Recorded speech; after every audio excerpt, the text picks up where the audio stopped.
Teachers, how do you help your students lean into productive struggle? How do you get them to embrace that? In Grit, we focus a lot more on how to learn than as much as what to learn.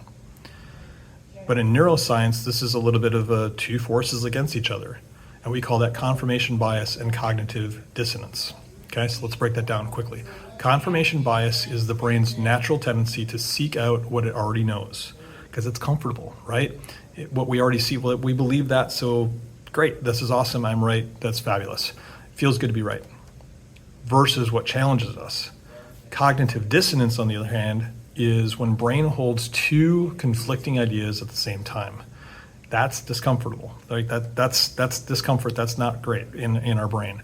And for students, that may sound like, well, I didn't think I was much of a leader, but I just led this group and everything went really well. So how is that possible?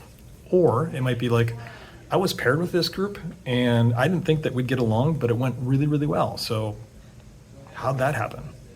It feels uncomfortable, but that's actually where the growth is happening. In Grit, we encourage our students to lean into that discomfort, to embrace that growth comes out of seeking viewpoints that challenge our thinking, even when it's uncomfortable. Practicing active listening, hearing from another's perspective, and even working from common ground are those practices that we put into play. So we also speak and lean on quite a bit of the three key stages of how the brain learns, which embraces and supports this theory. So acquisition, consolidation, and retrieval. Acquisition, you're learning something new for the first time, it's going to go in your brain and sit there. Consolidation, you're going to get a good night's sleep, and your brain's going to make those neural connections and put stuff where it belongs, but at the same time, it's reinforced through practice, reflection, and putting in the reps, right? Doing the work. And then finally, retrieval, now that it's stored and put away and you've got it consolidated, now you're recalling that information and saying, here's what I learned, here's what I remembered. It's the demonstration of learning. And when students understand this process, they stop fearing dissonance and they start seeing it as proof as learning. So the truth is that growth doesn't come from confirming what you already know.